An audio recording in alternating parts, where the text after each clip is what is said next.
Welcome to Quality Coaching Academy. Question number 123, physics portion.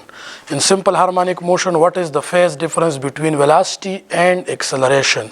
So option C. 123 में आ रहे option C. देखिए ये ग्रुप अपने साथ याद रखिए, ये वेलोसिटी, काइनेटिक एनर्जी और मोमेंटम. सिंपल हार्मोनिक मोशन में इन तीनों का डायरेक्ट रिलेशन होता है.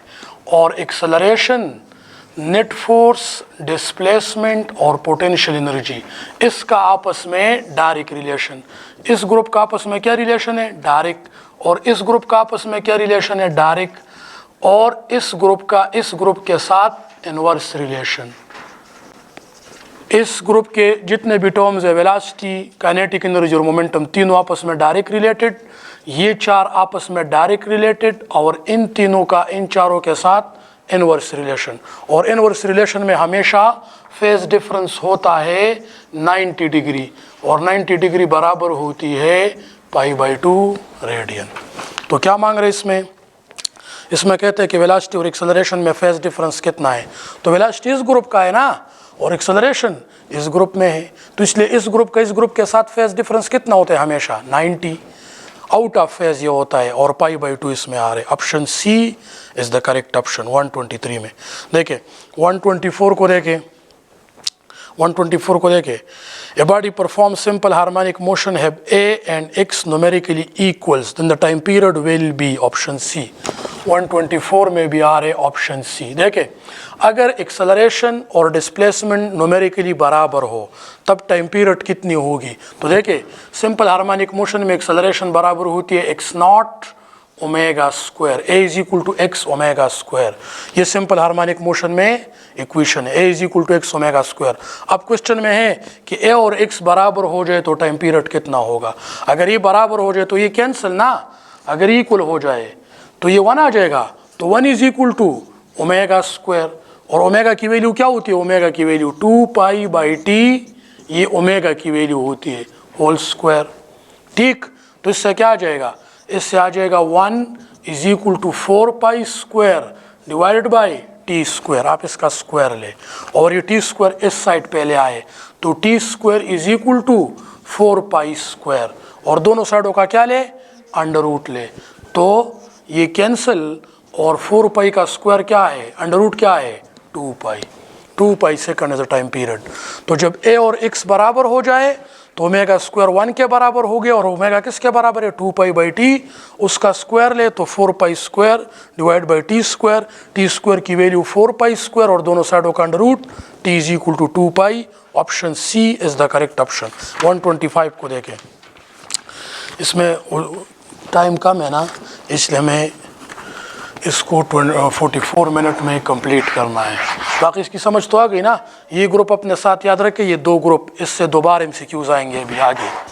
तो इन दो ग्रुप्स का एक दूसरे के साथ क्या रिलेशन है? इनवर्स. और दूसरे MCQs मैंने करवाया 124. 125 को देखें. The maximum distance of vibrating object from there mean position is called amplitude. 125 में क्या आ रहे? Option D. देखें वाइब्रेटिंग ऑब्जेक्ट का मीन पोजीशन से एक्सट्रीम पोजीशन तक फासले को क्या कहते हैं? एम्पलीट्यूड कहते हैं. इसको हम x0 से भी रिप्रेजेंट करते हैं और a से भी रिप्रेजेंट करते हैं, तो इसको कहते हैं amplitude. Option D is the correct option इन 125. 125 में कौन सा ऑप्शन ठीक है? Option D, amplitude. 126 को देखें. 126. Which of one of the following varies when the object executes simple harmonic motion? देखे एक बॉडी सिंपल हार्मोनिक मूव कर रही है ना, 126 में आ रहा है ऑप्शन सी. एक बॉडी सिंपल हार्मोनिक मूव कर रही है तो कौन सा टर्म चेंज होगा? कि मतलब इधर अलग वैल्यू, इधर अलग वैल्यू. ऑसिलेशन के दौरान कौन सी क्वांटिटी चेंज होगी सिंपल हार्मोनिक मोशन में? तो एंगुलर फ्रीक्वेंसी, नो, फ्रीक्वेंसी में कोई चेंज नहीं आता. दूसरा क्या है? Total energy. Total energy remain same. समझ आ गई इसकी. तीसरा है एम्पलीट्यूड. एम्पलीट्यूड में भी चेंज नहीं आता. आइडियल केस में जब एयर रेजिस्टेंस ना होना तो मीन पॉइंट और एक्सट्रीम पॉइंट के बीच जो फासला होता है दे रिमेन कांस्टेंट. तो क्या चेंज होता है? Net force. फोर्स चेंज होता है. Option C. क्यों? देखे इधर, देखे इधर नेट फोर्स क्या होता है? 0. इधर ज़्यादा और ज़्यादा और ज़्यादा और ज़्यादा, इधर मैक्सिमम. तो नेट फोर्स मीन पॉइंट पे मैक्सिमम होता है. एक्सट्रीम पॉइंट पे जाओगे जितना दूर जाओगे नेट फोर्स हाँ, एम्पलीट्यूड जब आइडियल केस, हम तो आइडियल केस लेते हैं, एयर रेजिस्टेंस नेग्लेक्ट करते हैं, जब एयर रेजिस्टेंस नेग्लेक्ट हो तब एम्पलीट्यूड में चेंज नहीं आता, एम्पलीट्यूड रिमेन कांस्टेंट होता है। वो डैम्प्ड टेसिलेशन में एम्पलीट्यूड चेंज होता है। आमतौर पे एम्पलीट्यूड क्या रहता है, कांस्टेंट होता है। और नेट फोर्स को देखे, इधर फोर्स 0 होता है, आगे जाके फोर्स बढ़ता है और एक्सट्रीम पॉइंट पे फोर्स मैक्सिमम, तो फोर्स चेंज होता है। ऑप्शन सी 126 में क्या रहे, ऑप्शन सी। नाउ अब देखें 127, a long string is constructed by joining the ends of two shorter string. The tension in the string is same, but string 1 have 4 times the linear mass density than string 2. Then the wave speed increases by factor 2 when the wave move from string 1 to 2. अभी देखें इधर, इसमें ये बात है, देखें ये है string 1 और ये है string 2, ठीक। और स्ट्रिंग 1 और स्ट्रिंग 2 दोनों में टेंशन फोर्स सेम है, इधर भी टेंशन फोर्स T है, इधर भी, लेकिन इधर लीनियर मास डेंसिटी स्ट्रिंग 1 में है 4 और स्ट्रिंग 2 में लीनियर मास डेंसिटी है 1। स्ट्रिंग 1 में लीनियर मास डेंसिटी है 4 और स्ट्रिंग 2 में लीनियर मास डेंसिटी है 1। तो जब साइनोसॉइडल वेव स्ट्रिंग 1 से स्ट्रिंग 2 में जा रहे हैं ना, और ये स्ट्रिंग 2 में एंटर हो जाए, तो फिर इसकी स्पीड में 2 टाइम इजाफा होगा। क्यों, सुन ले इधर, स्पीड का, ट्रांसवर्स वेव की स्पीड का लीनियर मास डेंसिटी के साथ क्या रिलेशन है, इनवर्स अंडर रूट। क्या रिलेशन है, इनवर्स अंडर रूट। तो स्ट्रिंग 1 में तो लीनियर मास डेंसिटी ज्यादा है ना, कितनी ज्यादा है, 4 टाइम। तो इधर अगर लीनियर मास डेंसिटी स्ट्रिंग 1 में 4 टाइम ज्यादा है, स्ट्रिंग 1 में लीनियर मास डेंसिटी 4 टाइम ज्यादा है, तो 4 का अंडर रूट क्या है, 2। तो स्ट्रिंग 1 में स्पीड 2 टाइम कम होगी, और स्ट्रिंग 2 में लीनियर मास डेंसिटी 4 टाइम कम है। स्ट्रिंग 2 में लीनियर मास डेंसिटी 4 टाइम कम है, तो जब लीनियर मास डेंसिटी 4 टाइम कम होगी तो 4 का अंडर रूट 2 है, इधर स्पीड 2 टाइम ज्यादा होगी। तो जब वेव स्ट्रिंग 1 से स्ट्रिंग 2 में जाएगा ना, तो इसकी स्पीड में इजाफा होगा। क्यों, क्योंकि स्ट्रिंग 2 में लीनियर मास डेंसिटी की वैल्यू कम है, और स्पीड का, ट्रांसवर्स वेव की स्पीड का लीनियर मास डेंसिटी के साथ क्या रिलेशन है, इनवर्स अंडर रूट। समझ आ गई। तो स्ट्रिंग 2 में जाके स्पीड में 2 टाइम इजाफा हो जाएगा। Option D is the correct option. 127 में क्या आ रहे, ऑप्शन डी। समझ आ गई इसकी। 128 को देखे,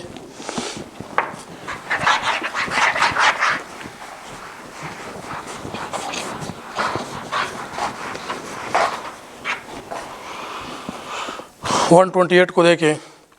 Two identical but separate strings with the same tension carry sinusoidal wave with the same frequency. A have the amplitude that is twice of B. Transmit energy at the rate of 4 times that is B. 128 में आ रहे option D. देखें, आपको कह रहे ना कि A wave है और B वेव है। वेव A जो है ना, इसकी एम्पलीट्यूड A का एम्पलीट्यूड B से डबल है। Amplitude of A is double that of B। और एनर्जी, टोटल एनर्जी को हम इंटेंसिटी B कहते हैं। Total energy is directly proportional to square of amplitude. Total energy is directly proportional to what, square of amplitude. इधर आप कर ले amplitude. So total energy is directly proportional to square of amplitude. A wave का amplitude B के double है। समझ आ रही है ना। तो अगर ए का एम्पलीट्यूड डबल है ना, तो उसकी टोटल एनर्जी 4 टाइम ज्यादा होगी। उसका एम्पलीट्यूड क्या है, ए वेव का डबल है B से। तो अगर ए वेव का एम्पलीट्यूड B के डबल है, तो ए वेव में टोटल एनर्जी B से 4 टाइम ज्यादा होगी। 2 का स्क्वायर क्या है, 4। So total energy is 4 time greater than B, because total energy is directly proportional to square of amplitude. ठीक ना। तो इसमें आ रहे 128 में आ रहे ऑप्शन डी। और total energy is directly proportional to square of amplitude. A wave का एम्पलीट्यूड B के डबल है, तो ए वेव 4 टाइम ज्यादा एनर्जी ट्रांसमिट करेगी compare to wave B। Option D इसमें आ रहे 128 में। 129, water wave in the sea are observe to have the wavelength of 300 metre and the frequency of 0.07 hertz, the speed of wave. तो देखिए 129 में आ रहे C, 129 ऑप्शन C। देखिए V इज इक्वल टू, इसके लिए कौन सा फार्मूला यूज करोगे, V is equal to F lambda. और वेवलेंथ कितना गिवन है, फ्रीक्वेंसी कितनी गिवन है 0.07, और वेवलेंथ कितना गिवन है 300 मीटर। वाटर वेव का वेवलेंथ सपोज गिवन है 300 मीटर, और स्पीड गिवन है फ्रीक्वेंसी गिवन है 0.07 हर्ट्ज, वेवलेंथ गिवन है 300 मीटर। इसकी स्पीड क्या होगी? इधर देखे, एक पॉइंट 0 के साथ कैंसिल और एक 0 दूसरे 0 के साथ कैंसिल, 3 × 7 21 मीटर पर सेकंड। तो इसमें आ रहे 129 में आ रहे option C, v is equal to F lambda. If की वैल्यू है 0.07, लेमडा की वैल्यू है 300, 0.07 × 300 you will get 21 meter per second. Option C is the correct option. 129. 130 में देखें, 130 में आ रहे option D, all of these. किस तरह? 130 में क्या बोल रहे? Law of superposition is applicable to light wave, sound wave, transverse wave, all kind of wave. Option D, all kind of wave. देखे, सुपरपोजिशन प्रिंसिपल हर एक वेव में होता है। लाइट भी सुपरपोजिशन प्रिंसिपल को ओबे करता है, लेकिन जब दो लाइट्स की फ्रीक्वेंसी सेम हो और सेम डायरेक्शन में मूव करे। साउंड वेव भी सुपरपोज हो सकता है अगर दो साउंड वेव की फ्रीक्वेंसी सेम हो और वो सेम डायरेक्शन में मूव करे। और ट्रांसवर्स वेव, लैग्नीट्यूडनल वेव, हर किस्म वेव सुपरपोजिशन फिनोमेना को ओबे कर सकती है अगर उसकी फ्रीक्वेंसी सेम और वो सेम डायरेक्शन में मूव करे। सुपरपोजिशन के लिए वेव का टाइप नहीं चाहिए, सुपरपोजिशन के लिए दो वेव की फ्रीक्वेंसी सेम होनी चाहिए और उसकी डायरेक्शन सेम होनी चाहिए। तो इसमें आ रहे ऑप्शन डी। 130 में क्या आ रहे? Option D. ठीक, 131 को देखें। 131 को देखें, शाबाजर का 131 देखे। इन सिंपल हार्मोनिक मोशन, 131 को देखे। इन सिंपल हार्मोनिक मोशन, ये बहुत इंपॉर्टेंट एमसीक्यूज अभी स्टार्ट हो रहे हैं ना, आप अपने साथ लिख के इसका की, फिर अगर कोई मसला हो ना तो डिस्कशन के बाद आप बता दें। पहले आप सिर्फ इधर फोकस करें, हाँ, डिस्कशन के ऊपर। देखिए 131 में देखें, इन simple harmonic motion the displacement maximum when the velocity is 0। 131 में सी किस तरह अभी एक्सप्लेन कर रहे। 131 में कह रहे इन simple harmonic motion the displacement is maximum when the velocity 0। मैं बार बता रहा हूँ, डिस्प्लेसमेंट लिख के इधर, नेट फोर्स, एक्सेलरेशन और potential energy. Simple harmonic motion में इन चारों का एक दूसरे के साथ क्या रिलेशन है? डायरेक्ट। एक मैक्सिमम होगा तो ये सारे मैक्सिमम होंगे। और वेलोसिटी, मोमेंटम और काइनेटिक एनर्जी, इन तीनों का एक दूसरे के साथ क्या रिलेशन है? एक दूसरे के साथ डायरेक्ट। एक मैक्सिमम तो ये सारे मैक्सिमम। और इस ग्रुप का इस ग्रुप के साथ क्या रिलेशन है? इनवर्स। इस ग्रुप का इस ग्रुप के साथ क्या रिलेशन है? इनवर्स। सिंपल हार्मोनिक मोशन में बस ये याद रखो, आपसे सिंपल हार्मोनिक मोशन का एमसीक्यूज गलत नहीं होगा, कभी भी नहीं होगा। इन चारों का आपस में डायरेक्ट रिलेशन, इन तीनों का आपस में डायरेक्ट रिलेशन, और इस ग्रुप का इस ग्रुप के साथ इनवर्स रिलेशन। अब मैं क्या कह रहा हूँ, सारे देख ले। अब मैं क्या कह रहा हूँ कि सिंपल हार्मोनिक मोशन में डिस्प्लेसमेंट मैक्सिमम होगी कब? जब एक्सेलरेशन 0, नो, ठीक है ना, जब नेट फोर्स 0, नो, जब वेलोसिटी 0। जब ये मैक्सिमम होगी तो ये क्या होगी? क्योंकि डिस्प्लेसमेंट किस पॉइंट पे मैक्सिमम होती है? एक्सट्रीम पॉइंट पे, और एक्सट्रीम पॉइंट पे वेलोसिटी क्या होती है? 0। ऑप्शन सी ठीक है कि नहीं? तो अगर इसका एक मैक्सिमम है तो ये सारे 0, और अगर इसका एक 0 है तो ये सारे मैक्सिमम। तो अपने साथ ये लिख के 131 में आ रहे ऑप्शन सी। 132 को देखे, the acceleration of the body executing simple harmonic motion lead the displacement bye, दोबारा इसी से होता है। 132 में आ रहे ऑप्शन ए। 132 में आ रहे ऑप्शन ए। इधर देखे, सिंपल हार्मोनिक मोशन में इस ग्रुप का आपस में डायरेक्ट रिलेशन, इस ग्रुप का आपस में डायरेक्ट रिलेशन, और इस ग्रुप का इस ग्रुप के साथ इनवर्स रिलेशन। इससे पहले जो क्वेश्चन था ना, उसमें लिखा था कि डिस्प्लेसमेंट मैक्सिमम हो तो कब पॉसिबल है? जब डिस्प्लेसमेंट मैक्सिमम हो, कि ये वेलोसिटी क्या हो? 0। और अब नेक्स्ट 132 में क्या पूछ रहे? 132 में पूछ रहे कि the acceleration of the body in case of simple harmonic motion leads the displacement bye, acceleration और डिस्प्लेसमेंट में फेज डिफरेंस कितना होगा? तो देखिए इधर, एक्सेलरेशन और डिस्प्लेसमेंट तो सेम ग्रुप में है ना, एक्सेलरेशन और डिस्प्लेसमेंट सेम ग्रुप में है कि नहीं? तो इस ग्रुप का आपस में फेज डिफरेंस कितना होता है? 0 डिग्री।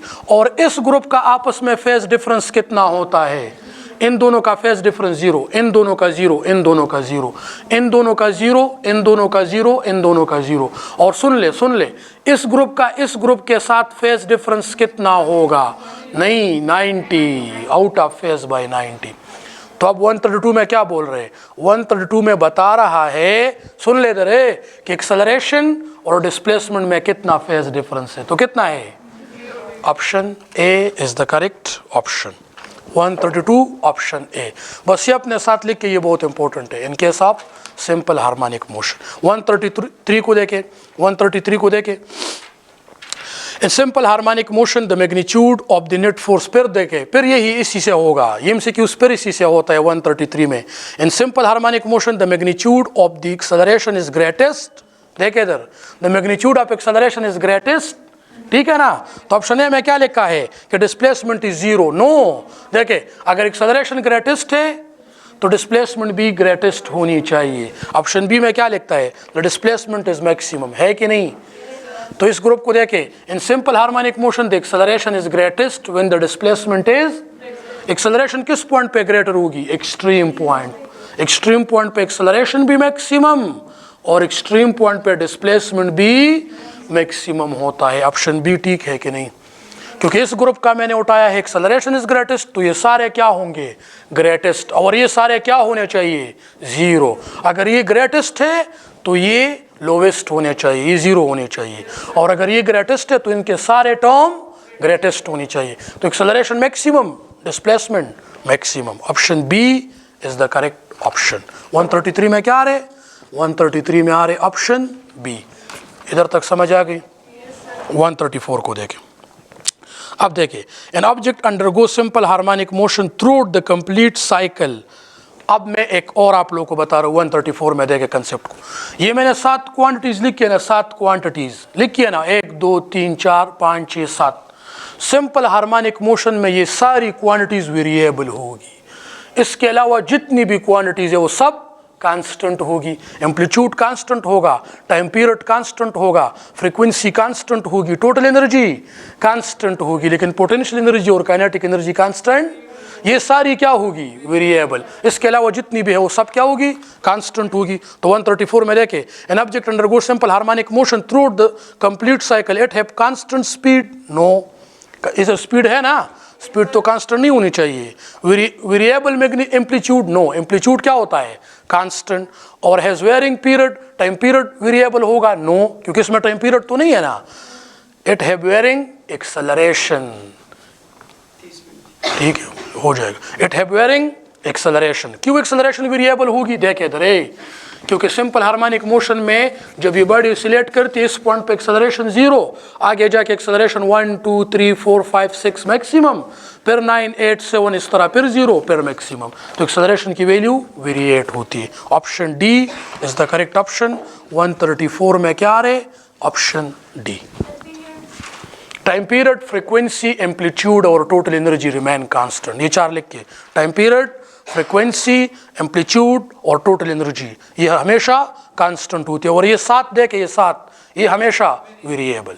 तो इसमें एक्सेलरेशन आ रही है ना, एक्सेलरेशन वेरिएबल। बाकी टाइम पीरियड, फ्रीक्वेंसी और एम्पलीट्यूड रिमेन कांस्टेंट। 134 में आ रहे डी। देखे 135 को देखे, in simple harmonic motion the amplitude of the, in simple harmonic motion the magnitude of acceleration is proportional to displacement, है कि नहीं?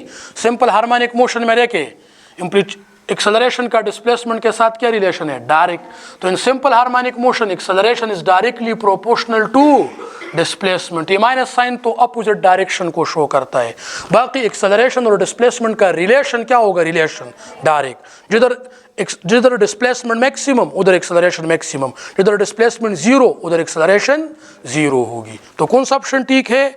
Option B is the correct option. In simple harmonic motion the magnitude of acceleration is proportional to displacement. Option B. 135 में आ रहे option B, ठीक। 136 को देखें, in the wave form of simple harmonic motion is sine, sine wave, ठीक है ना। क्योंकि सिंपल हार्मोनिक मोशन का जो वेव बनता है वो इस तरह बनता है, और एक इसका वेव फॉर्म है, ये साइन थीटा का है। क्यों? 0 डिग्री पे साइन क्या देता है? 0, और 90 डिग्री पे मैक्सिमम, और 180 पे 0, और 270 पे मैक्सिमम, और 360 पे 0। तो वेव जो इसका बनता है वो बनता है साइन थीटा। Option B. 136 में आ रहे ऑप्शन बी, ठीक। 137 को देखें, इसकी समझ आ गई ना?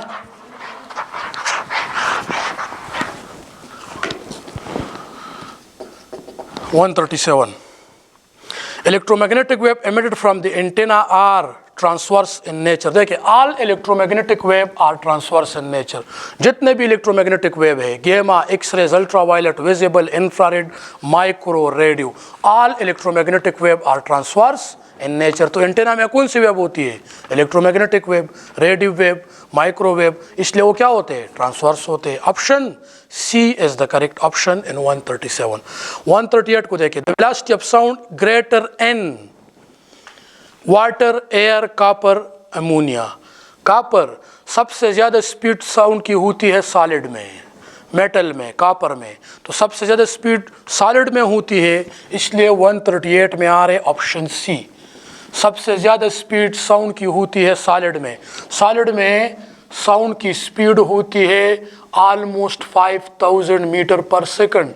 लिक्विड, अमोनिया गिवन है ना, लिक्विड में होती है 1400 मीटर पर सेकंड और गैस में होती है 340 मीटर पर सेकंड. लेकिन सर, जब हमारे बीच में दीवार होती है, हाँ, तो साउंड पास नहीं होता, तो फिर जब सॉलिड में इस तरह होती है, देखिए दीवार से इधर हम बातें करें, बाहर कोई नहीं सुनता, उसकी वजह स्पीड नहीं है, उसकी वजह इंटेंसिटी है.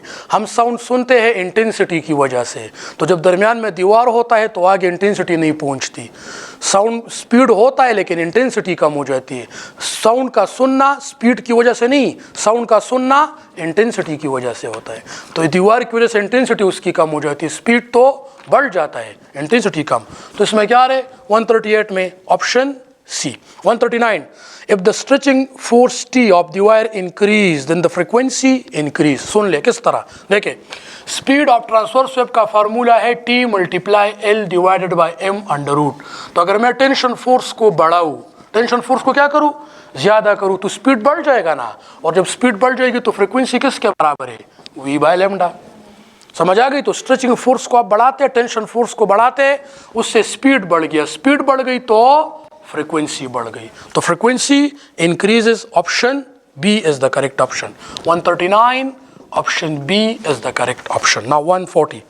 When the source of sound move away from the stationary listener, the apparent decrease occur in the frequency. 140 में क्या आ रहे हैं? Option B. देखे, सोर्स ऑफ साउंड लिसनर से अवे जा रहे हैं, ये है सोर्स, ये है लिसनर. तो जब सोर्स अवे जा रहा है, अवे, तो फिर क्या होता है? वेवलेंथ में इंक्रीज आ जाता है ना. जब सोर्स ऑफ साउंड लिसनर से अवे जाता है तो वेव एलांगेट हो जाता है. इधर वेव इस तरह होता है, सपोज क्रस्ट में डिस्टेंस कम है, अगर सोर्स इधर आया तो फिर वेव इस तरह हुआ, एलांगेट हुआ, क्रस्ट एक दूसरे से दूर हो गए, या कंप्रेशन एक दूसरे से दूर हो गए, वेवलेंथ में इजाफा हुआ, फ्रिक्वेंसी में कमी आ जाएगी, इसलिए एपरेंट डिक्रीज आकर इन द फ्रिक्वेंसी. 140 में आ रहा ऑप्शन बी. मैं आप लोगों को एक दूसरा ट्रिक बता रहा हूँ, सुन ले. डॉपलर इफेक्ट में जब अवे का वर्ड आ जाए, अवे, तो फ्रिक्वेंसी डिक्रीज बस. और डॉपलर इफेक्ट में जब टूवर्ड का वर्ड आ जाए, टूवर्ड, बस फ्रिक्वेंसी इंक्रीज. ये ट्रिक है. डॉपलर इफेक्ट में जब अवे का वर्ड आ जाए, फ्रिक्वेंसी डिक्रीज, बात खत्म. और डॉपलर इफेक्ट में जब टूवर्ड का वर्ड आ जाए, फ्रिक्वेंसी इंक्रीज, चाहे वो लिसनर हो चाहे वो सोर्स हो. बस टूवर्ड वर्ड आ जाए, फ्रिक्वेंसी इंक्रीज, अवे वर्ड आ जाए, फ्रिक्वेंसी डिक्रीज. चाहे वो लिसनर टूवर्ड जाए चाहे वो सोर्स टूवर्ड जाए, तो फ्रिक्वेंसी में इंक्रीज. और या चाहे लिसनर अवे जाए या सोर्स अवे जाए, फ्रिक्वेंसी में डिक्रीज आएगी. तो इसमें क्या है 140 में? Option B. 141. Which one is the correct relation for the fundamental frequency of open and close organ pipe? Option A. 141 में क्या आ रहे? ऑप्शन ए. सुन ले इधर, ओपन ऑर्गन पाइप की फ्रिक्वेंसी जो है ना वो 2 टाइम्स ज़्यादा होती है किससे? Frequency of close organ pipe. क्यों? क्योंकि ओपन ऑर्गन पाइप की फंडामेंटल फ्रिक्वेंसी का फार्मूला है V/2L, ये ओपन के लिए, और क्लोज के लिए फ्रिक्वेंसी का क्या फार्मूला है? V/, 4L। आप बताओ V/2L ज़्यादा है कि V/4L ज़्यादा है? V/2L ज़्यादा है। इधर आप 2 पे डिवाइड करते हैं और इधर आप 4 पे डिवाइड करते हैं। इसको ज़्यादा पे डिवाइड करते हैं तो ये कम, और इसको कम पे डिवाइड करते हैं तो ये ज़्यादा। तो ओपन आर्गन पाइप की fundamental frequency close organ pipe से 2 टाइम ज़्यादा होती है। तो कौन सा रिलेशन ठीक है? Frequency of open is 2 time greater then frequency of close. Option A is the correct option. 141 में क्या आ रहा है? Option A. Now 142.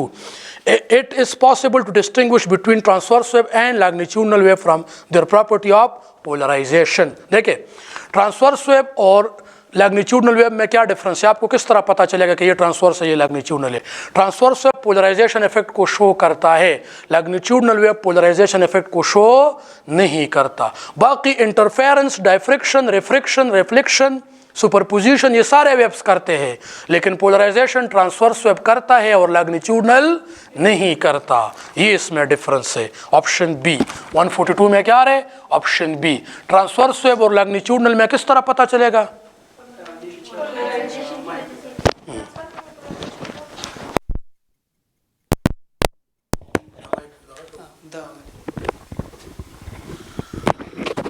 Transverse wave और लैग्नीट्यूडनल वेव में जो डिफरेंस है ना, वो किसका है?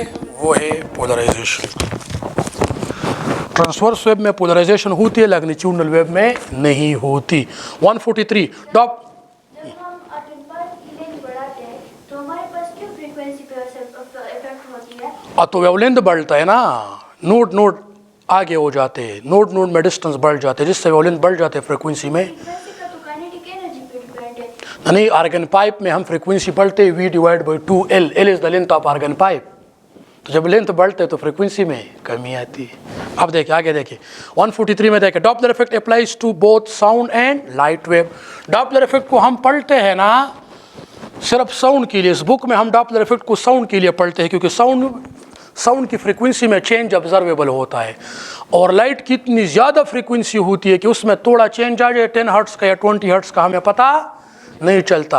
डॉपलर इफेक्ट को हम बुक में पढ़ते हैं साउंड वेव के लिए, लेकिन डॉपलर इफेक्ट एप्लीकेबल है लाइट के लिए भी। आप जो पढ़ते हैं एक्सपेंशन ऑफ यूनिवर्स या जो रडार सिस्टम में डॉपलर इफेक्ट होता है कि जब एरोप्लेन आते हैं टूवर्ड द एयरपोर्ट रडार या एयरप्लेन जाते हैं अवे फ्रॉम द रडार, तो डॉपलर इफेक्ट हर किस्म वेव के लिए एप्लीकेबल है, लेकिन हम पढ़ते हैं उसको साउंड वेव के लिए। Option C, both sound and light.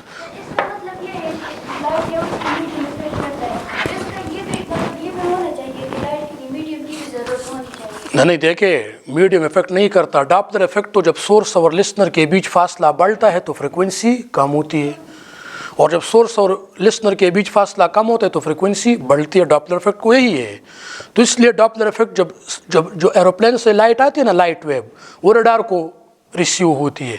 जब उसकी फ्रीक्वेंसी में इजाफा होगा तो हम कहते हैं कि एरोप्लेन आते हैं toward the radar.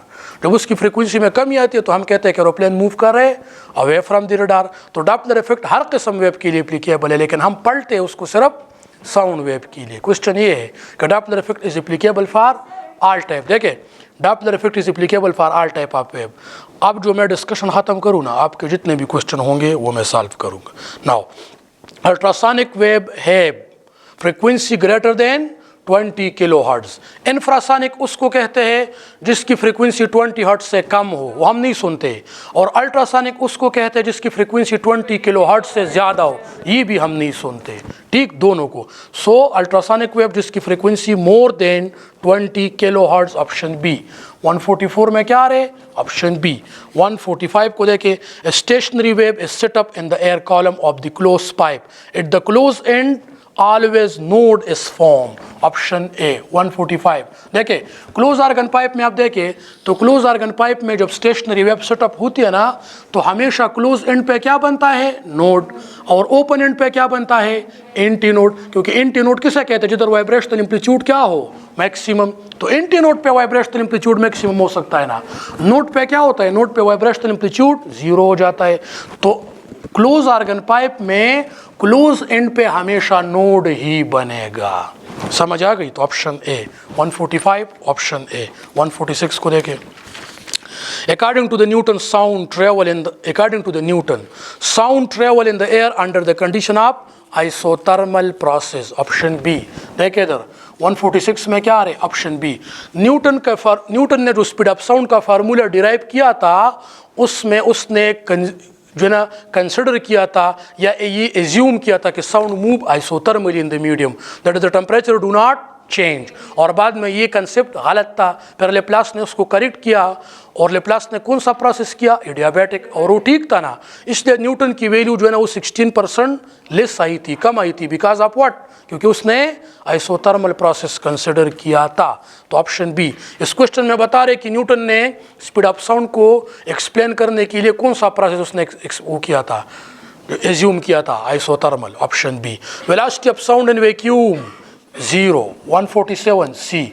Velocity of sound in vacuum is 0। क्यों? देखिए, sound wave are mechanical wave, they required proper medium. In vacuum sound wave do not travel. जो साउंड वेव ट्रेवल नहीं कर सकते, ट्रेवलिंग मीन वेलोसिटी ना, sound wave move नहीं कर सकते, जब मूव नहीं कर सकती, ट्रेवल नहीं कर सकती, प्रोपेगेट नहीं हो सकती, तो उसकी वेलोसिटी 0 है। तो option C is the correct option. Sound wave do not travel in vacuum, that is why its velocity must be 0। Vacuum में तो सोलर विंड होता है, सोलर विंड तो उसमें होता है, स्पेस में तो वो अलग बात है ना, वो एक्सप्लेन करेंगे। हम साउंड वेव की बात करते हैं। साउंड वेव मैकेनिकल वेव, इसके लिए मीडियम चाहिए कि नहीं, मीडियम के थ्रू आगे मूव करते हुए। वैक्यूम में तो कोई मीडियम नहीं है ना, तो कौन साउंड वेव को एक जगह से दूसरी जगह ट्रांसमिट करेगी। मीडियम में तो मीडियम के पार्टिकल वाइब्रेट करते हैं, एक पार्टिकल दूसरे को एनर्जी देती है, दूसरा तीसरे को, तीसरा चौथे को, इस तरह साउंड वेव मूव करते हैं। तो वैक्यूम में कौन इस तरह करेगा, वैक्यूम में तो पार्टिकल है ही नहीं, इसलिए हम कहते हैं 0। Option C is the correct option. Now 148, the wave that required material medium for their propagation called mechanical wave. ये तो आसान है ना। 148 में क्या आ रहा है, ऑप्शन डी। वो वेव जिसके लिए प्रॉपर मीडियम चाहिए उसको हम मैकेनिकल वेव कहते हैं। Sound wave, water wave, spring wave और स्ट्रिंग वेव, ये 4 मैकेनिकल वेव है। Sound wave, water wave, spring wave और string wave, these are mechanical wave, option D. Now 149, when two identical traveling wave are superposed, the velocity of the resultant wave, option C remains same, option C. देखे, जब दो wave superposition कर लेना, इधर देखे, दो travelling wave superposition कर लेना, इस वेव की फ्रीक्वेंसी है 50 हर्ट्ज, ए वेव है, और बी वेव की फ्रीक्वेंसी है 50 हर्ट्ज, और इस पॉइंट पे दोनों ने सुपरपोजिशन किया, इससे रिजल्टेंट वेव बना। इसकी एम्पलीट्यूड इन दोनों वेव की एम्पलीट्यूड के विक्टोरियल सम के बराबर होगी। तो सुन ले, सुपरपोजिशन में क्या ज़रूरी है कि दो वेव सेम डायरेक्शन में मूव करे और उनकी फ्रीक्वेंसी सेम हो। और जब सुपरपोजिशन हो जाए, सुन ले इधर, तो रिजल्टेंट वेव की एम्पलीट्यूड या इन दोनों से ज़्यादा होगी और या एम्पलीट्यूड इन दोनों से कम होगी। तो रिजल्टेंट वेव की एम्पलीट्यूड और इंटेंसिटी में फ़र्क आता है, क्योंकि intensity is directly proportional to square of amplitude. तो जब सुपरपोजिशन में दो वेव इंटरेक्शन करते हैं, सुपरपोजिशन करते हैं, उससे नया वेव बनता है, उसको हम रिजल्टेंट वेव कहते हैं। उस रिजल्टेंट वेव का एम्पलीट्यूड इफेक्ट होगा, उसकी एम्पलीट्यूड या इन दोनों एम्पलीट्यूड की सम के बराबर होगी। फॉर एग्जांपल, इसका एम्पलीट्यूड है 3 मिलीमीटर और इसका एम्पलीट्यूड है 2 मिलीमीटर, इसका एम्पलीट्यूड है 3 मिलीमीटर, इसका एम्पलीट्यूड है 2 मिलीमीटर। तो रिजल्टेंट वेव का एम्पलीट्यूड क्या होगा, या तो इसके सम के बराबर होगा 3 + 2 5 मिलीमीटर, या इसके डिफरेंस के बराबर होगा 3 - 2 1 मिलीमीटर, या रिजल्टेंट वेव का एम्पलीट्यूड बढ़ जाएगा या कम हो जाएगा। एम्पलीट्यूड बढ़ गया तो इंटेंसिटी बढ़ गई, एम्पलीट्यूड कम हुआ तो इंटेंसिटी कम हो गई। तो सुन ले, सुपरपोजिशन वेव में रिजल्टेंट वेव का एम्पलीट्यूड और इंटेंसिटी में इफेक्ट आता है, स्पीड में कोई फर्क नहीं आता। अगर इसकी स्पीड है, सुन ले, 340 मीटर पर सेकंड और इसकी स्पीड भी 340 है, तो रिजल्टेंट वेव की स्पीड भी 340 होगी। स्पीड पे कोई इफेक्ट नहीं आता। किस पे इफेक्ट आता है, एम्पलीट्यूड एंड इंटेंसिटी पे। और मैं क्या बोल रहा हूँ कि 149 में क्या बोल रहा हूँ कि when two identical traveling wave superpose, the velocity of the resultant wave remain unchanged, option C remain unchanged। वो शोई पदे माने।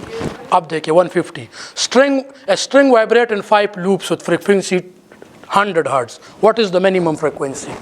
एक स्ट्रिंग वाइब्रेट करता है 5 लूप्स में, एक स्ट्रिंग में 5 लूप बनते हैं, 5 लूप बने हैं, और उन 5 लूप की जो है ना वो फ्रीक्वेंसी है, 5 लूप की फ्रीक्वेंसी है 100 हर्ट्ज। 5 लूप में ये वाइब्रेट करता है 5 लूप्स में, और उसकी फ्रीक्वेंसी क्या है 100 हर्ट्ज। तो मिनिमम फ्रीक्वेंसी क्या होगी, मिनिमम मीन f1। सबसे कम फ्रीक्वेंसी क्या होती है स्टेशनरी वेव में, f1 की ना। तो अगर ये 5 लूप्स में वाइब्रेट करता है तो f5 हुआ ना, 5 लूप मीन f5, और f5 की कितनी वैल्यू है 100 हर्ट्ज। तो मिनिमम फ्रीक्वेंसी कितनी होगी, मतलब f1 की कितनी फ्रीक्वेंसी होगी, फर्स्ट लूप अगर हो तो उसकी फ्रीक्वेंसी कितनी होगी। तो f5 किसके बराबर होता है, f5 बराबर होता है स्टेशनरी वेव में f5 बराबर होता है 5f1, और 5f1 की क्या वैल्यू हो गई 100 हर्ट्ज, और f1 की क्या वैल्यू हो गई 100 डिवाइडेड बाय 5 20 हर्ट्ज। अब समझ आ गई कि नहीं। तो अगर 5 लूप की फ्रीक्वेंसी 100 हर्ट्ज है तो एक लूप की मिनिमम फ्रीक्वेंसी फर्स्ट लूप की होती है, किसकी होती है तो फर्स्ट लूप की फ्रीक्वेंसी 5 टाइम कम, 100 divided by 5 20 hertz. Option B is the correct option. 150 में क्या आ रहे, ऑप्शन बी। 151 को देखें, the speed of sound increase at the night due to decrease in density, option B. Speed of sound का density के साथ क्या रिलेशन है, स्पीड ऑफ साउंड का डेंसिटी के साथ क्या रिलेशन है, inverse. Speed of sound is inversely proportional to density. तो देखे मॉइस्चर जो है ना वो रात के वक्त ज़्यादा होते हैं, और moisture decreases the density. Moisture क्या करते हैं, डेंसिटी को कम करती है, और जब डेंसिटी कम हो जाती है तो स्पीड ऑफ साउंड बढ़ता है। और मॉइस्चर किस तरह डेंसिटी को कम करती है, डेंसिटी किसके बराबर होती है, density mass per unit volume. तो रात के वक्त मॉइस्चर वाटर मॉलिक्यूल बढ़ जाते हैं, वाटर मॉलिक्यूल ज़्यादा होते हैं। आमतौर पे एटमॉस्फेयर में नाइट्रोजन मॉलिक्यूल ज़्यादा होते हैं। जब मॉइस्चर आ जाते हैं तो नाइट्रोजन रिप्लेस हो जाते हैं हाइड्रोजन से। नाइट्रोजन किससे रिप्लेस हो जाते हैं, तो हाइड्रोजन का मास नाइट्रोजन से कम है कि नहीं, तो मॉइस्चर से मास कम हो जाता है। जब मास कम हुआ तो डेंसिटी कम हो गई, और जब डेंसिटी कम हो गई तो स्पीड बढ़ गई।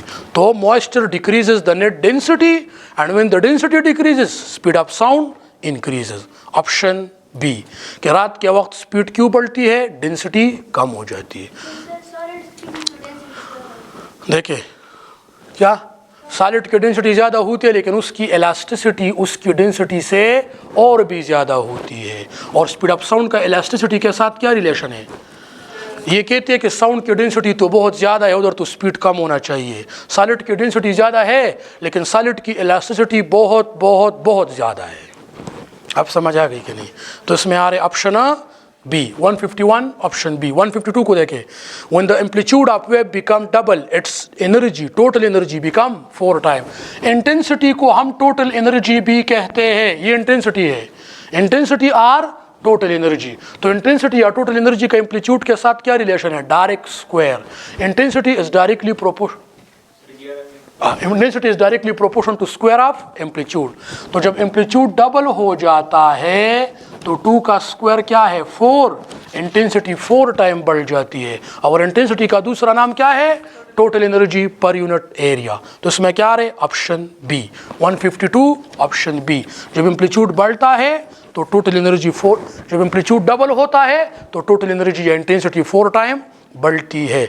Now 153, the energy of simple harmonic motion, the total energy ये बता रहे, the energy of simple harmonic motion is maximum eight which point, the total energy of simple harmonic motion remain constant through all points. तो इसमें कौन सा ठीक है, D. 153 में क्या आ रहे, डी। देखे आपको बता रहे ना, इधर देखे कि सिंपल हार्मोनिक मोशन की टोटल एनर्जी किधर मैक्सिमम होती है, नहीं, काइनेटिक एनर्जी और पोटेंशियल एनर्जी डिफरेंट पॉइंट्स पे डिफरेंट हो सकती है। इधर काइनेटिक मैक्सिमम पोटेंशियल जीरो, इधर पोटेंशियल मैक्सिमम काइनेटिक जीरो, लेकिन टोटल एनर्जी हर पॉइंट पे सेम होती है। समझ आ गई। तो उसमें कौन सा ऑप्शन ठीक है, option D, none of these. 154 को देखें, at all positions during simple harmonic motion the product of frequency and time period is always 1। 154 में क्या आ रहे, ऑप्शन ए। 154 में आ रहे ऑप्शन ए। किस तरह, फ्रीक्वेंसी और टाइम पीरियड का प्रोडक्ट हमेशा क्या होता है, frequency multiply time period, always 1। क्यों, क्योंकि फ्रीक्वेंसी किसके बराबर होती है, 1 over time period multiply time period, ठीक है ना। तो ये कैंसिल और क्या रह गया, 1। The product of frequency and time period is always 1। समझ आ गई, क्योंकि फ्रीक्वेंसी मल्टीप्लाई टाइम पीरियड, और फ्रीक्वेंसी किसके बराबर है, हाँ, तो 1 over time period multiply time period 1 आया. Option A is the correct option. The length of second pendulum is 155 में आ रहे, 154 में आ रहे A, 155 में आ रहे D. The length of second pendulum.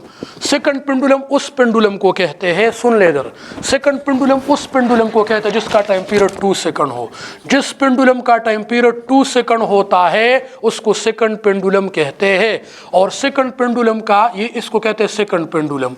जिस पेंडुलम का टाइम पीरियड 2 सेकंड होता है उस पेंडुलम को सेकंड पेंडुलम कहते हैं. और सेकंड पेंडुलम का लेंथ हमेशा ऑलमोस्ट ये होता है 99.2 सेंटीमीटर. कितना? ऑलमोस्ट 100 सेंटीमीटर है कि नहीं? तो सेकंड पेंडुलम का time period almost 100, length almost 100 centimetre होता है और इसका टाइम पीरियड 2 सेकंड. और सिंपल पेंडुलम या फर्स्ट पेंडुलम, वो पेंडुलम जिसका टाइम पीरियड 1 सेकंड होता है उसको फर्स्ट पेंडुलम या सिंपल पेंडुलम कहते हैं और इसका लेंथ हमेशा 25 सेंटीमीटर होता है. जिस पेंडुलम का लेंथ 25 सेंटीमीटर हो उसका टाइम पीरियड जरूर 1 सेकंड. जिस पेंडुलम का लेंथ 100 सेंटीमीटर हो उसका टाइम पीरियड जरूर 2 सेकंड. समझ आ गई? इसमें आ रहे option D. 156 the fundamental frequency of stationary wave in open organ pipe, अभी तो ये करवाया ना, is 2 time greater than close organ pipe. Option B. 156 में क्या आ रहे? बी. देखे, ओपन आर्गन पाइप की fundamental frequency close organ pipe से 2 टाइम ज्यादा होती है. अभी पढ़ा ना, क्योंकि ओपन आर्गन पाइप की फंडामेंटल फ्रीक्वेंसी का क्या फार्मूला है? V/2L. और क्लोज का क्या है? तो V/4L कम है क्योंकि इधर 4 पे डिवाइड करते हैं और V/2L ज्यादा है, इसलिए ओपन आर्गन पाइप की फ्रीक्वेंसी क्लोज से 2 टाइम ज्यादा होती है. Option B is the correct option. 156 में बी. समझ आ गई इसकी? 157 को देखें.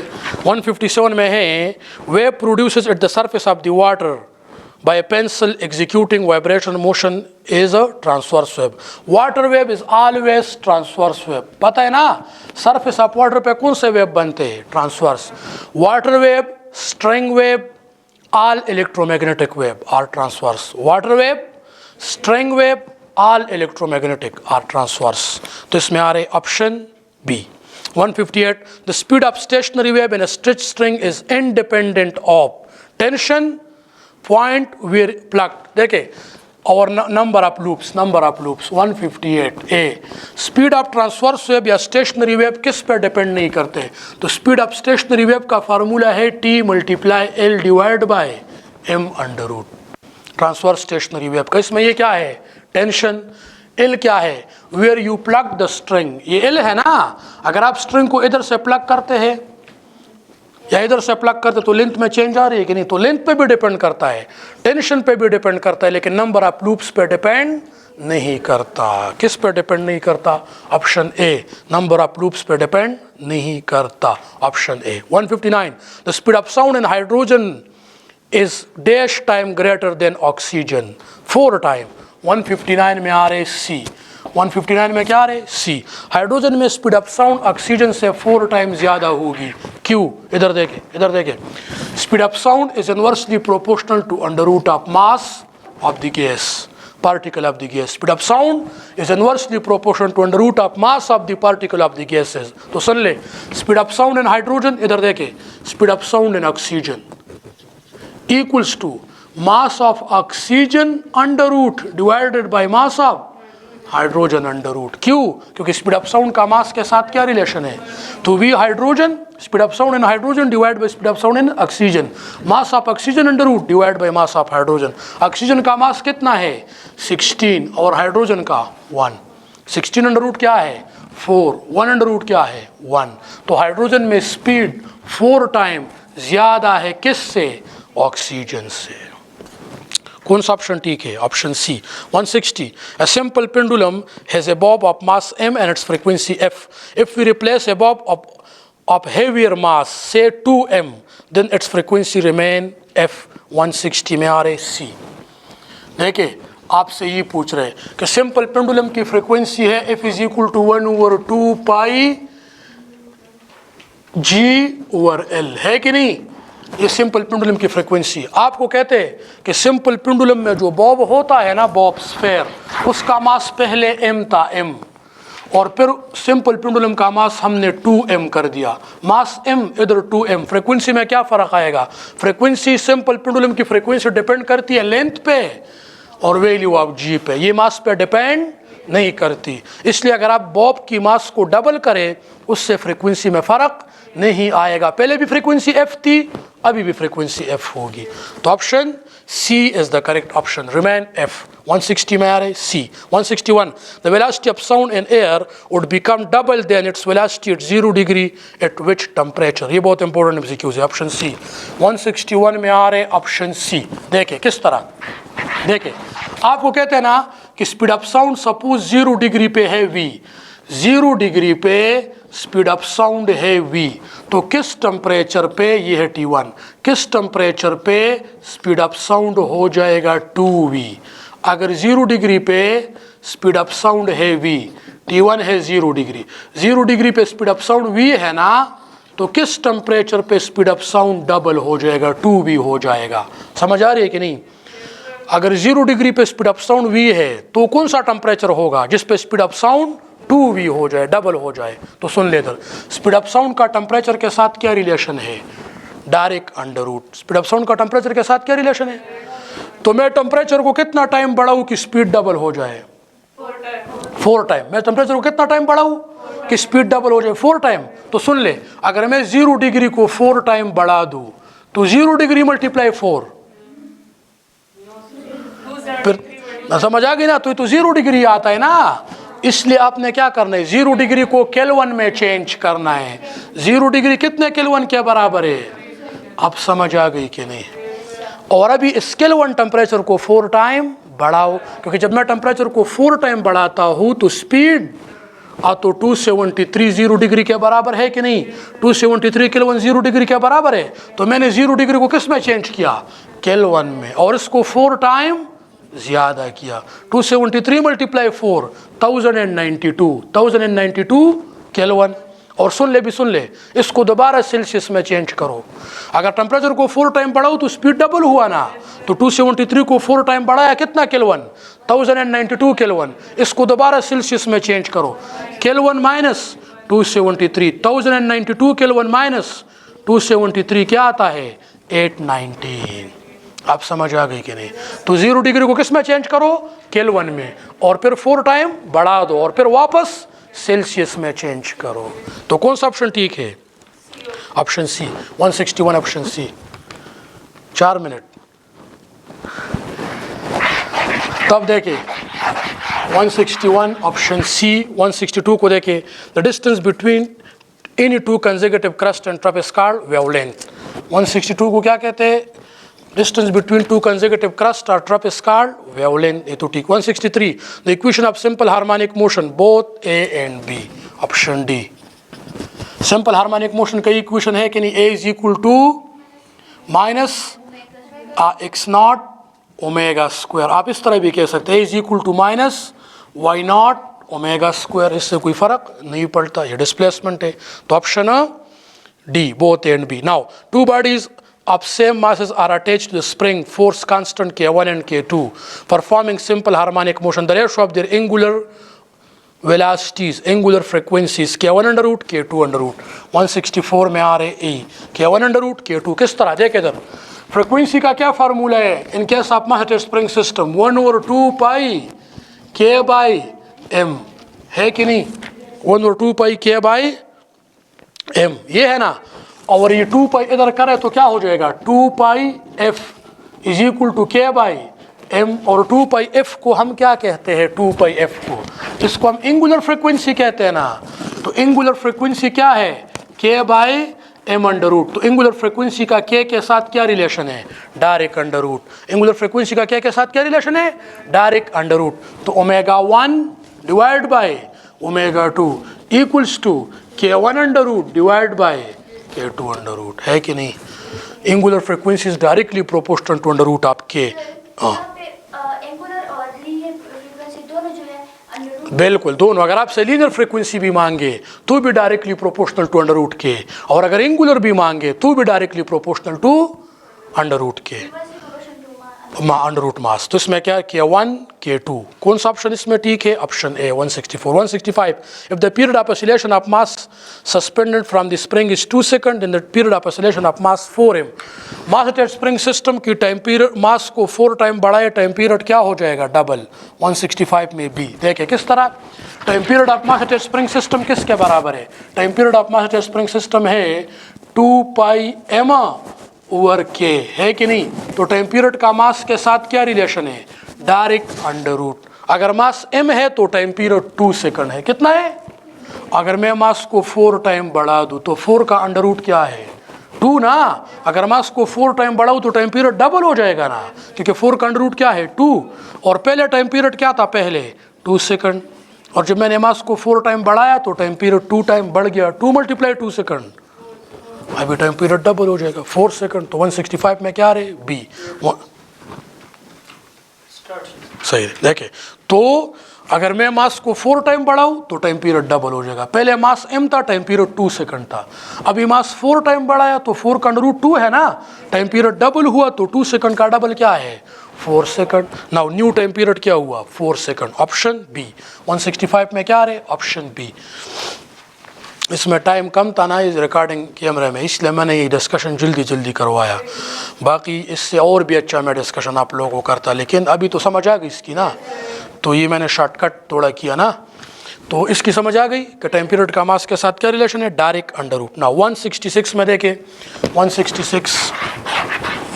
166 में है an object undergo simple harmonic motion has maximum acceleration when the displacement from the mean point is, हाँ 166 में क्या आ रहे हैं? 166 में है ना। मैं कहता हूँ एक्सेलरेशन कब मैक्सिमम होगी? जब डिस्प्लेसमेंट क्या हो? मैक्सिमम होना, क्योंकि इस ग्रुप का आपस में क्या रिलेशन है? Direct relation. इस ग्रुप का आपस में सिंपल हार्मोनिक मोशन में एक्सेलरेशन, डिस्प्लेसमेंट, पोटेंशियल एनर्जी और नेट फोर्स, ये चारों एक दूसरे के डायरेक्ट रिलेशन। ये चारों किस पॉइंट पे मैक्सिमम होगी? एक्सट्रीम पॉइंट पे। तो एक्सट्रीम पॉइंट पे एक्सेलरेशन क्या? मैक्सिमम। और एक्सट्रीम पॉइंट पे डिस्प्लेसमेंट क्या होता है? और पोटेंशियल एनर्जी और नेट फोर्स। आप समझ आ गई कि नहीं?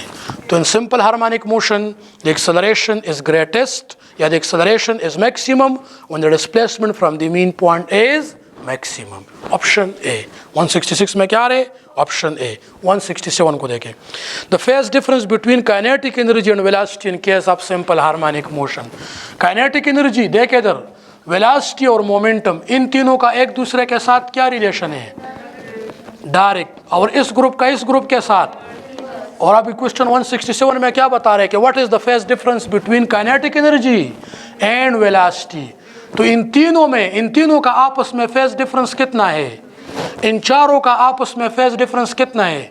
इस ग्रुप का इस ग्रुप के साथ फेज डिफरेंस कितना है? इस ग्रुप का इसके साथ फेज डिफरेंस 90। इस ग्रुप का आपस में, इन तीनों का आपस में फेज डिफरेंस 0। इन चारों का आपस में फेज डिफरेंस 0। तो मैं कहता हूँ काइनेटिक एनर्जी और वेलोसिटी में फेज डिफरेंस कितना होगा? 0, क्योंकि इन तीनों एक दूसरे के डायरेक्ट रिलेशन। आप समझ आ गई कि नहीं? इसमें आ रहे ऑप्शन ए 167, ऑप्शन ए। 168 को देखें, 168, the length of the simple pendulum increase by 300%, then the percentage increase in the time period of simple pendulum. ये फार्मूला अपने साथ लिखिए, 1 plus percentage increase in the length divided by 100 whole under root -1 multiply 100%.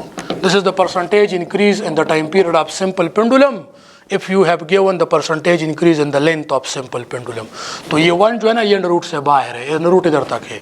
1 plus percentage increase in the length divided by 100 -1 multiply 100%। अब देखिए इधर time period में percentage increase मालूम करना है, लेंथ में गिवन है। इधर देखें 1 प्लस परसेंटेज इंक्रीज लेंथ में कितना है?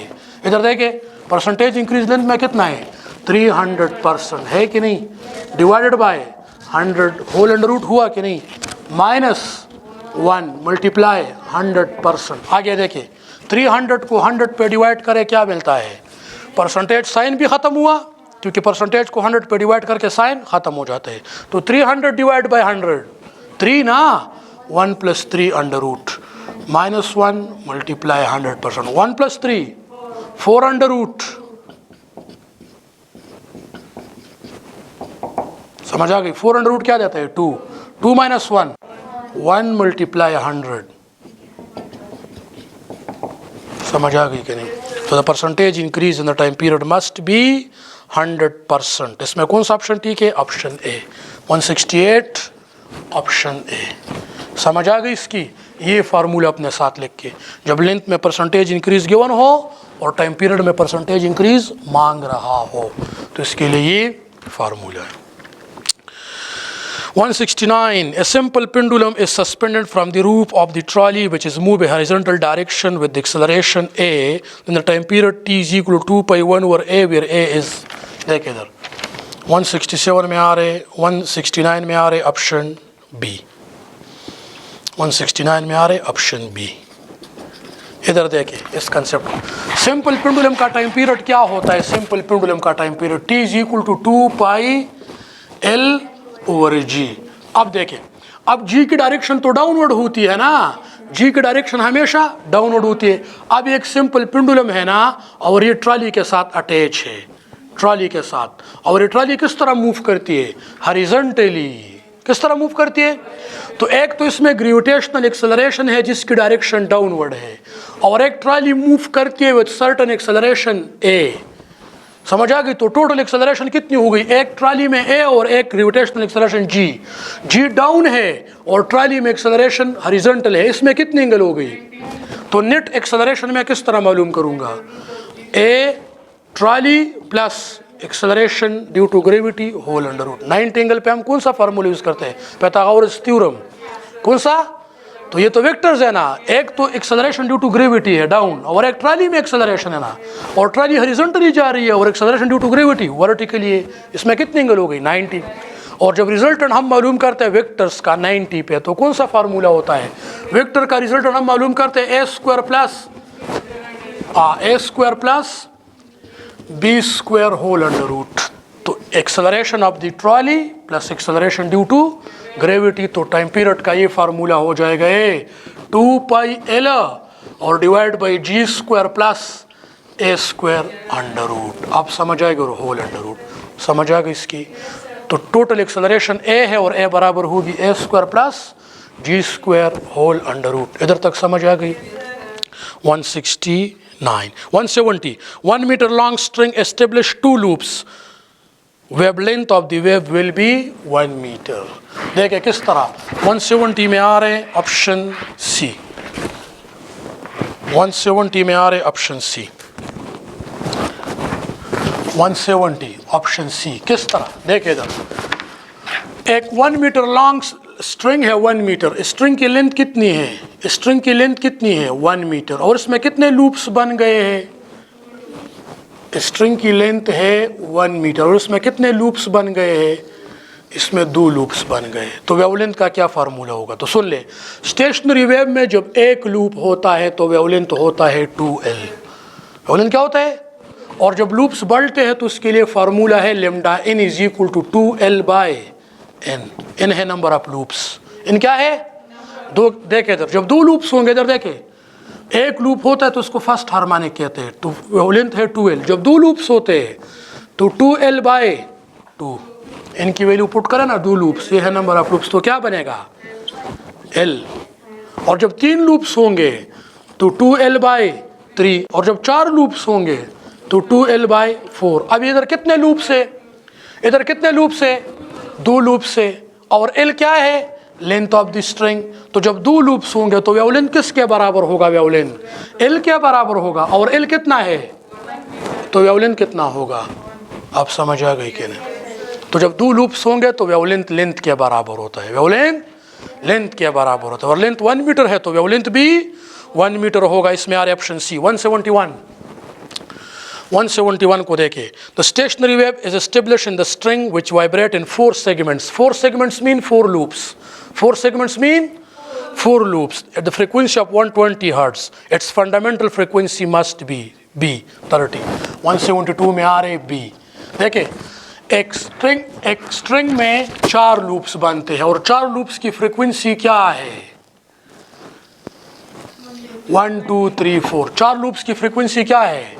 120। तो 4 लूप्स मीन F4। F4 कितना है? 120 हर्ट्ज। स्ट्रिंग में 4 लूप्स है और 4 लूप्स की फ्रीक्वेंसी है 120 हर्ट्ज। तो एक लूप की क्या होगी, फंडामेंटल फ्रीक्वेंसी क्या होगी? फंडामेंटल मीन एक लूप की, फर्स्ट हार्मोनिक मीन एक लूप। तो मिनिमम फ्रीक्वेंसी या फंडामेंटल फ्रीक्वेंसी क्या होगी?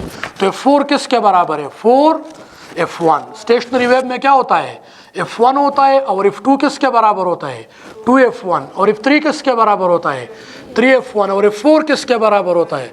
4F1। तो F4 किसके बराबर हुआ? 4F1। और ये किसके बराबर है? 120 हर्ट्ज। समझ आ गई? देखिए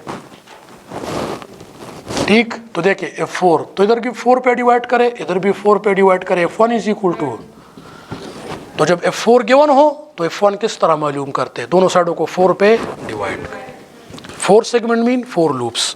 4 लूप की फ्रीक्वेंसी 120 हर्ट्ज। एक लूप की क्या? तो दोनों साइडों को 4 पे divide. The distance between first and fourth node the distance between first node and fourth in T node in the closed organ pipe. Option A 172 में आ रहे option A in closed organ pipe। सुन ले इधर, close organ pipe में क्या होता है? Close organ pipe में फर्स्ट हार्मोनिक का वेवलेंथ जब एक लूप होगा तो फर्स्ट हार्मोनिक का वेवलेंथ है 4L। फर्स्ट हार्मोनिक का वेवलेंथ क्या है? ये क्लोज ऑर्गन पाइप में। ये किस में? उधर हमने ओपन में पढ़ा था ना, ये क्लोज ऑर्गन पाइप में। क्लोज पाइप में क्या होता है? फर्स्ट हार्मोनिक का वेवलेंथ 4L। और सुन ले आगे, हायर हार्मोनिक की वेवलेंथ का फार्मूला है 4L divided by 2n-1। 4L divide by 2n minus, और n क्या है? Number of harmonic. अभी देखें सेकंड हार्मोनिक के लिए क्या फार्मूला होगा? सेकंड हार्मोनिक के लिए 4L divide by second harmonic, तो 2 पुट करे, 2 2 जा 4 - 1 3। और थर्ड हार्मोनिक के लिए 4L 2 3 जा 6 - 1 5। और फोर्थ हार्मोनिक के लिए 4L डिवाइड बाई 2 4 जा 8 - 1 7। और फिफ्थ हार्मोनिक के लिए 4L डिवाइडेड बाई 9।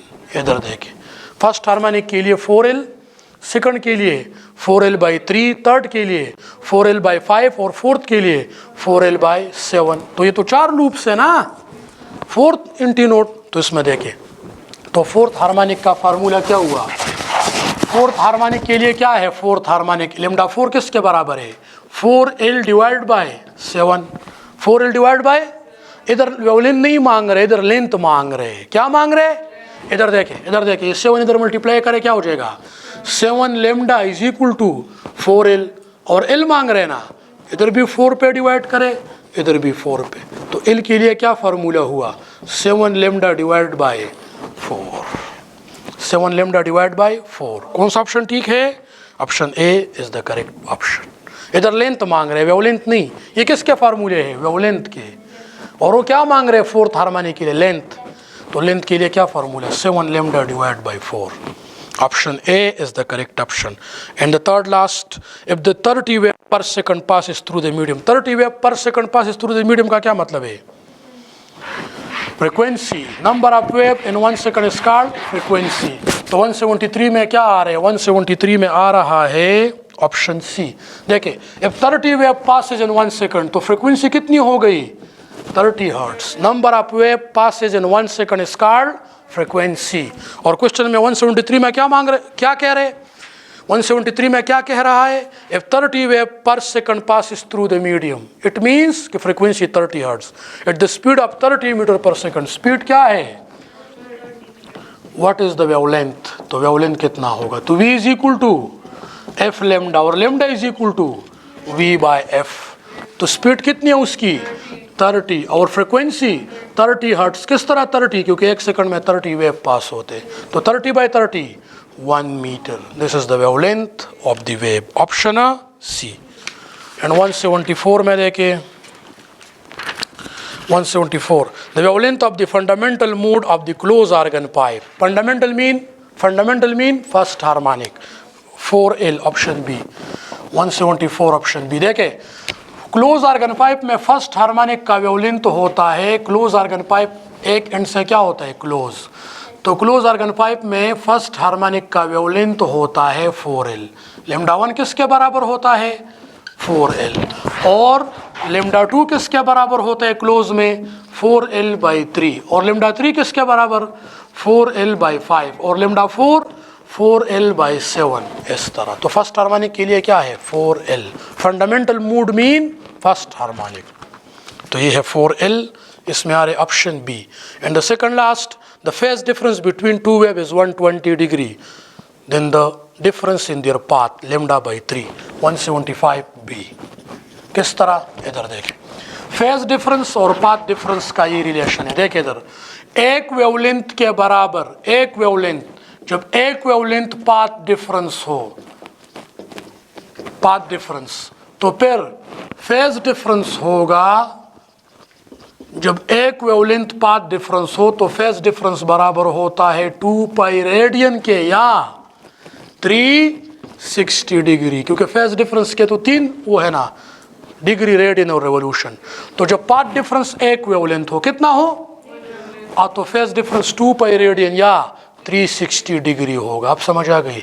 जब पाथ डिफरेंस λ/2 हो, कितना हो, तो फेज डिफरेंस होगा पाई रेडियन या 180। आप समझ आ गई कि नहीं।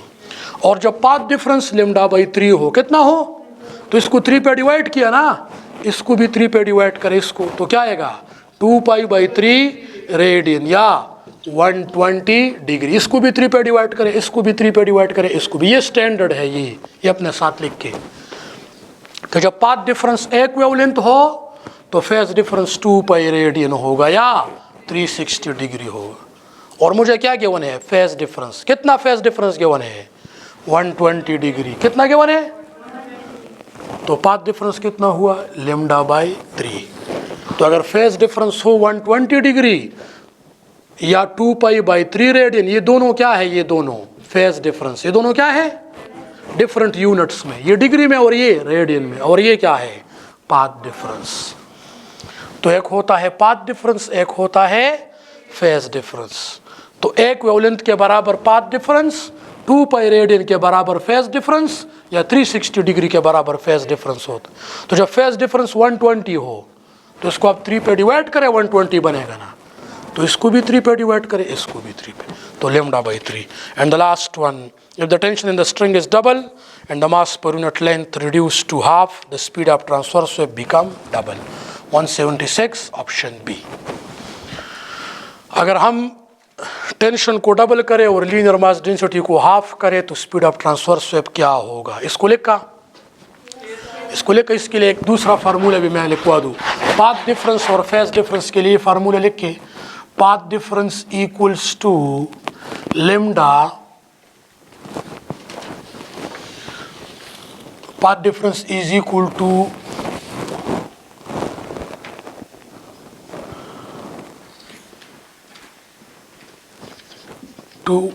ये है ना, चलो 176 करते तो फिर इसको दोबारा करें। 176 में क्या कह रहे हैं, if the tension in the string double, तो स्पीड ऑफ ट्रांसवर्स वेव का क्या रिलेशन है, T/ml/रूट।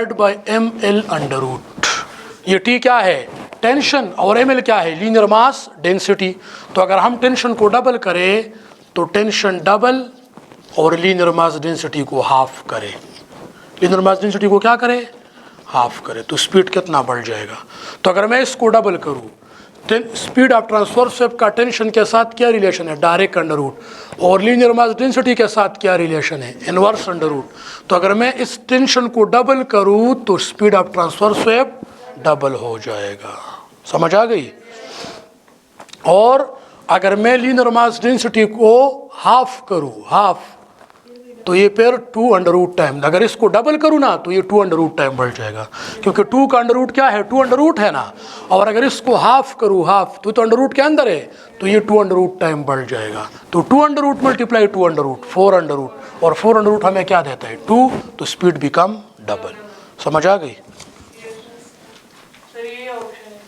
यही ए ना ऑप्शन ए, ऑप्शन ए है ना, इसमें है ऑप्शन ए।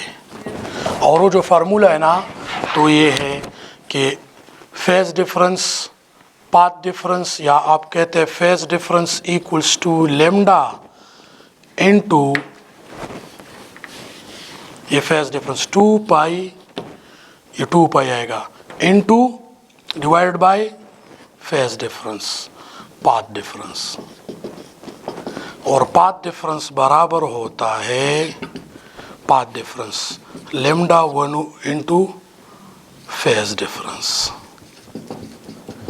और बाकी अगर आप इसको इस तरह कर सकते हैं ना, पाथ डिफरेंस और फेज डिफरेंस को, ये याद रखिए कि एक वेवलेंथ पाथ डिफरेंस हो, पाथ डिफरेंस कितना हो, एक वेवलेंथ, तो फेज डिफरेंस कितना होगा, 2 पाई रेडियन के, और डिग्री में फेज डिफरेंस कितना होगा, 360। और अगर ये लेमडा बाई 2 हो तो ये पाई रेडियन और 180 डिग्री, और अगर ये हो लेमडा बाई 3 तो ये होगा 2 पाई बाई 3 रेडियन या 120 डिग्री। और सुन ले, अगर ये लेमडा बाई 4 हो पाथ डिफरेंस तो फेज डिफरेंस होगा पाई बाई 2 रेडियन या 90 डिग्री। समझ आ गई। और अगर ये लेमडा बाई 6 हो पाथ डिफरेंस तो ये आएगा पाई बाई 4 और ये होगा 45 डिग्री। समझ आ गई इसकी। ये है पाथ डिफरेंस और ये दोनों क्या है, phase difference. This is the relation between path difference and phase difference. समझ आ गई इसकी।